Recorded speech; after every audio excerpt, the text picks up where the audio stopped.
Hello po sa inyong lahat mga ka-crypto. Ako po si Pinoy Crypto Trader at sa video na ito ay atin pong pag-uusapan ang aking technical analysis dito po kay Baby Dodge ngayon pong August 28, taong 2024. Pero quick update lamang po tayo rito kaya diretso na po tayo sa pagte-technical analysis sa kanyang daily chart time frame na ito.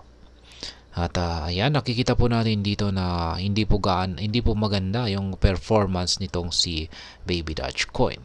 Nakaranas po siya ng malaking pagbagsak at sa ngayon ay nagko-consolidate na lamang po siya dito sa ibabaw ng major support line natin na 971.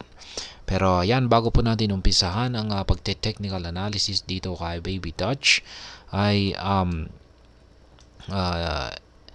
balikan muna natin yung previous na naging trade natin dito, kung saan ay meron po tayong isang pattern dito, isang malaking symmetrical triangle pattern dito. At yung nangyari po rito ay nakaranas po siya ng breakout sa lower portion nito. Yan, nung umabot po siya sa dulo nito ay dito na po siya nakaranas ng breakout sa lower portion nito.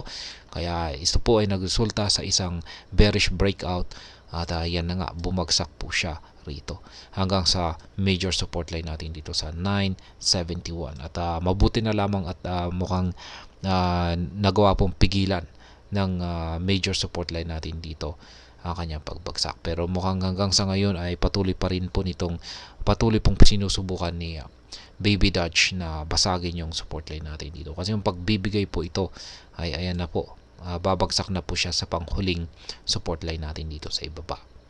Kaya ayan mo, sa pagbagsak po ni Baby Dodge ay ayan, nakabili po ako rito sa presyong 971 noong August 5. Kaya na-trigger po yan. Ayan, nakabili po ako dyan. At ngayon ay meron na lamang po akong nag-iisa na buy pending order dito sa ibaba. Kaya okay lamang po yan. Ayan. Yan po yung naging trade ko lamang dito kay Baby Dodge sa mahabang araw na ito, na mahabang nakalipas na araw dito. Yung huling trades ko lamang po rito ay yan, nakabili rin po ako sa presyong ito.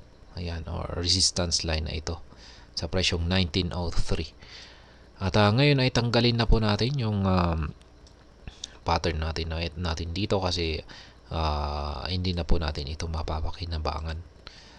Yan, pero yung upper portion nito ay mapapakinabangan pa natin yan, kaya mananatili lamang po siya dyan.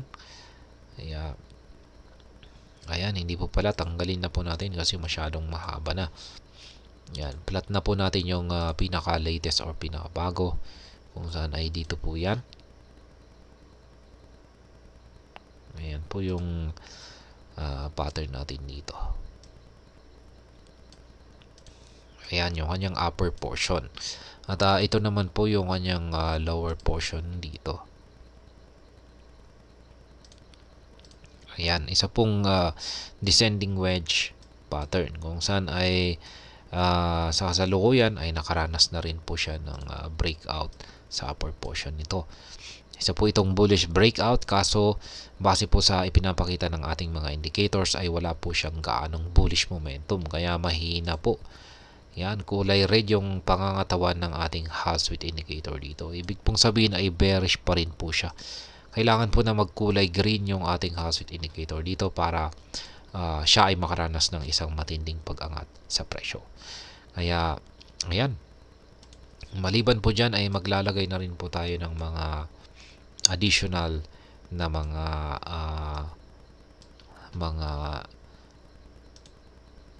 support at saka resistance line natin dito. Kaya isa na lamang po ay dito. Ayan. At saka dito po ulit. Ayan. Ngayon ay lagyan po natin ng price level. Ayan.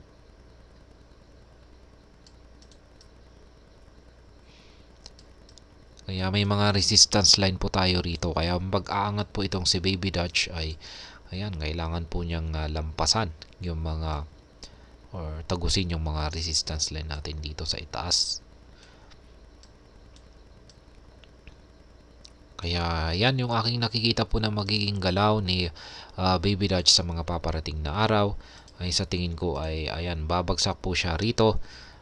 Pero sa tingin ko ay magpapatuloy lamang po ito sa kanyang pagko-consolidate dito.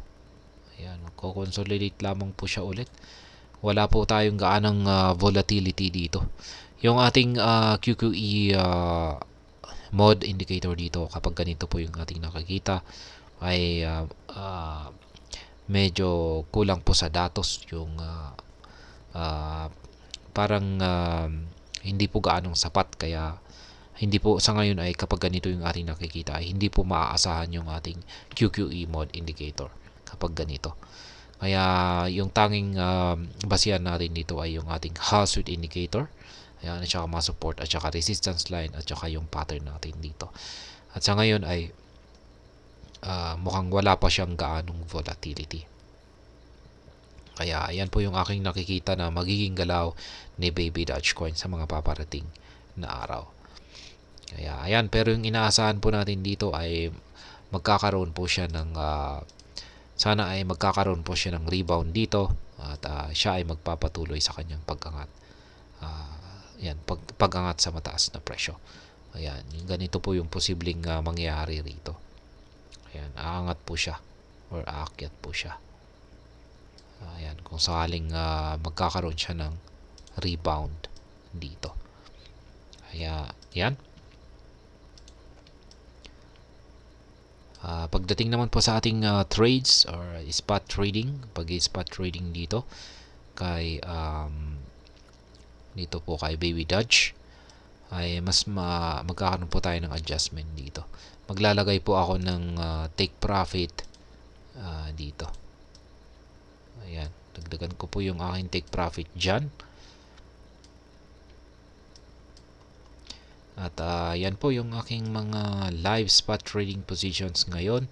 Updated na live spot trading positions dito kay Baby Dutch. Meron na lamang po akong tatlo na mga hindi lamang po pala tatlo.